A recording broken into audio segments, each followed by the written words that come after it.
My name is Art Crosby Lyles, and this is News from the Can. I want to try to keep this as short and sweet as I can. I'm going to put a link to Dr. Michael Ventusky's Twitter page. He's saying that the starting to see a transition in stratospheric equatorial zonal winds at 30 millibars. Predominantly easterly winds are now swapping to westerly along the equator. This is the date, September 24th, 2018, and that's where we are right here. So this yellow here, it means plus 2 meters per second, something like that, in meters per second. But when it's plus, it means that the wind is going to the west, and the reason for that is because that your degrees increase as you move to the west. Negative velocity would go in the opposite direction. Positive velocity goes to the west. So he's saying we're starting to see the transition from in the zonal winds from predominantly easterly winds to swapping over to westerly along the equator. So that's the kind of stuff that I'm looking for, because we're in a situation now where cyclones are getting blown out as soon as they approach the Caribbean Sea, because you have a general regime of sinking air in this area. And over here in this part, there's a general regime of rising air. Well, that may be shifting over. And I just want to follow down, and I definitely recommend, I'm going to link his Twitter page. This is part of Michael Ventusky's doctoral thesis, is about how Kelvin waves, the spawning of tropical storms and tropical waves and depressions and things like that, according to Kelvin wave. So here comes this Kelvin wave here, right? Spawns tropical depression 11, spawns, and there TS Kirk spawns, and then as it passes, TD11 dissipates and Kirk dissipates. So that's part of his. He has a doctoral thesis about this, apparently. So it's interesting. Then there's an overall regime of unfavorable conditions in the Caribbean area for cyclone production at this particular point. So when is that regime going to change? And he says that, those zonal winds are changing, and also that something called the Maritime Continental is a name given primarily by meteorologists and oceanographers to a region southeast of Asia, which comprises, among other countries, Indonesia, Philippines, Papua New Guinea. Located between the Indian and Pacific Oceans, it is situated within a warm ocean region known as the Tropical Warm Pool. The Maritime Continent consists of many islands, peninsulas, and shallow seas, a region of significant meteorology because it is considered the most important energy source region in the entire global circulation system, owing to a number of coincidental factors, the most significant being geographic location and topography, most of which contribute to the development of Tropical Warm Pool, which is the warmest large area of ocean on Earth. Coined by Colin Ramage in 1968, the name combines the terms maritime and continent, normally used as opposites in the description of climate. Maritime air is humid and continental air is dry. In Southeast Asia region, land masses and bodies of water are, roughly speaking, evenly distributed. Moreover, the land masses are characterized by high mountains, and the seas are among the warmest on Earth. This produces a widespread area of diurnal thunderstorms, which pump huge quantities of moisture and heat up into the atmosphere, which in turn feeds the upper-level winds which circle the globe. So he's saying in one of his tweets here, he said that maritime continental forcing is predicted to shut off in coming 1 to 2 weeks. This is the strongest VP 200 anomaly we've seen in 2018, with an EPS prediction approaching 2 sigma. So now this is September 23rd, it's right around today, right, and it goes up. There must be spaghetti modeling going on there, and then it's somewhere in the middle.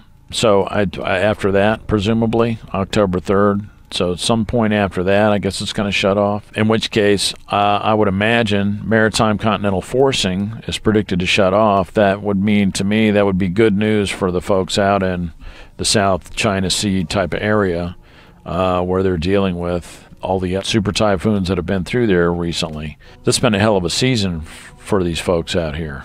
So obviously our thoughts are with those people, with those folks out there. That's rough going, seriously. Yeah, typhoon, super typhoon Trami, 160 mile per hour sustained winds.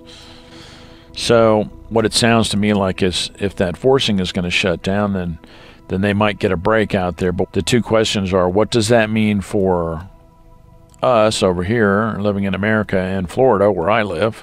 You know, what's that mean for us? But also the bigger question is, and part of my whole channel is based on becoming global superstorm, sudden onset ice age. There's all this other stuff going on. 975 millibars of sea level pressure. This is a big storm here. This is Trami right here. See how small it is. This is actually enlarged when you stretch the map out. If you look at it on the up here, still, these are pretty big storms. Right? That's a big area of disturbed weather. And with high pressure of 1030, what is that, 1035 or something like that, millibars, that's pretty high pressure. So it's this differential between the high and the low that drives some of those very strong winds. So we're paying attention to what's going on, but you know, generally speaking, our storms in the mid-Atlantic region has been pretty tame this year. And I can only imagine that may be owing somewhat to the sea surface temperature anomaly is a little, you know, the water's a little bit cooler. So, you know, it's just a wait and see kind of thing. But here's the thing, with warmer sea surface temperatures, you see this warm patch up here in the Pacific, and then there's this big cold patch, which is an indicator that the thermal haline overturning current has shut down. This cold patch here and this cold patch here. Made several videos about this. That's an indicator because this is one of the regions where there's should be a warm surface current cutting through here. Actually, right through this. And it's cooler. So that's an indicator. And also up here, this is where the thermal haline overturning current dives down. It gives up its heat. Well, it's anomalously warm here by the coast of Maine, you know, Nova Scotia up here, but this patch of cold water tells us that it's possible that the thermal haline overturning current is shut down, in which case, when that water temperature is warmer, it blocks the super cold air from blowing down off of Greenland and off of Canada down onto Europe. So what you can expect, because of the two things that we have, warmer sea surface temperatures because of global warming, you know, just got to say it, you know, and a grand solar minimum, less output from the sun, you can expect heavy amounts of frozen precipitation. Heavy storms, heavy amounts of frozen precipitation. And I'll tell you, I'm looking at this thing here, solid blue down here in Antarctica, and the geopotential height mixed with some pretty high pressure, 1044 millibars. You know, that's pretty serious. And you see the size of the storm here. That's the size of Trami, and then there's this. That's a big storm. And there's two of them there. I mean, that's this stuff going on. You expect more of this. You warm sea surface temperatures, especially in the Pacific, and less output from the sun. What that means is that the continents don't hold their heat as efficiently as water, as seawater. You know, you get a lot of evaporation from the ocean in those conditions, and then it's a factory for producing large volumes of frozen precipitation, and that's where the rapid onset ice age thing comes from.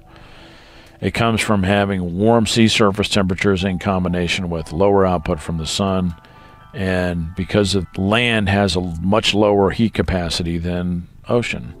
So because of that, as the season changes and the sun is not heating the land surfaces, they have a tendency to cool much more rapidly than the water. Cold, super cold air over the land masses and water vapor producing sea areas just picks up that moisture and just dumps it out as frozen precipitation in all these colder areas. Last year in Wales, of all places, I saw a picture of someone's front door completely blocked with snow. Their front door was open and you couldn't see daylight out of the top of their front door. Well, that's just a taste. This is the setup. The setup is that, you see all this low pressure down. These things are massive. These storms are massive down here in the southern hemisphere already, and up here in the northern hemisphere. That's just a taste. This is what I'm really looking for, what I'm keeping an eye on, because this is shit hitting the fan type of stuff. Now, it's been several super typhoons. I mean, it's been like a super typhoon machine over here, spewing out super typhoon after super typhoon, and they're serious, and loss of life and damage and everything else. That's no joke. Typhoons are, the wind speeds are much more critical. But in terms of widespread devastation, widespread frozen precipitation, continent-wide dumps of tens of feet of snow and stuff like that, like covering the entire continent of Europe with 10 feet of snow, is not out of the question. If I'm wrong, cool. I want to be wrong. I really do. But what I'm saying to, I keep banging this drum because I want for everyone out there who lives above the 40th parallel, I want y'all to have your shit together. Seriously. Have that snow shovel. Don't keep it in the garage. Keep it in the house by the front door or somewhere. You know what I mean? There's, maybe set up some sort of I've seen people use like arbors and then put something over that so that your front door doesn't get blocked. But have your snow shovel inside so you can shovel your way out of there if you have to. And make sure that you got good ventilation on your power generation and extra food and water. A citizens band radio is a good thing to have, or a ham radio is a good thing to have, because, we just don't know. But the word around the campfire for some folks, I mean, not everybody, apparently not everybody's on the same page here.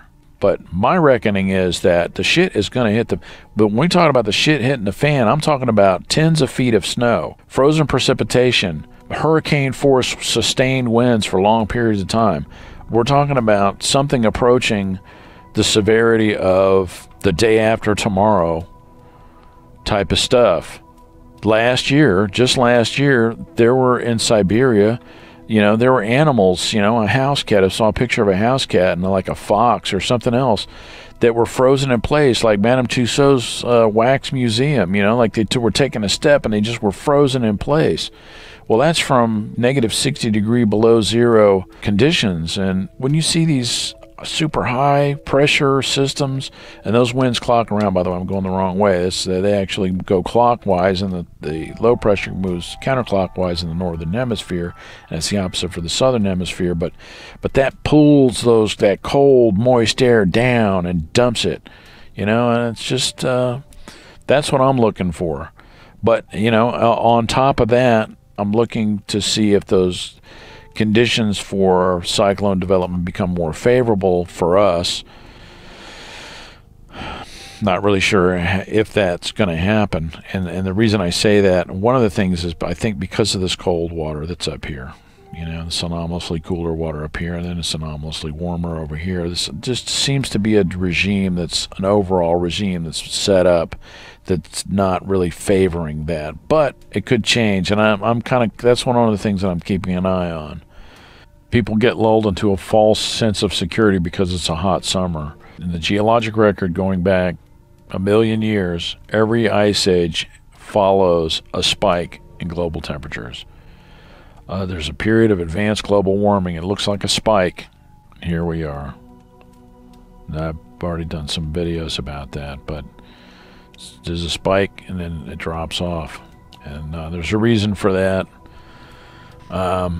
There's a couple of different theories out there,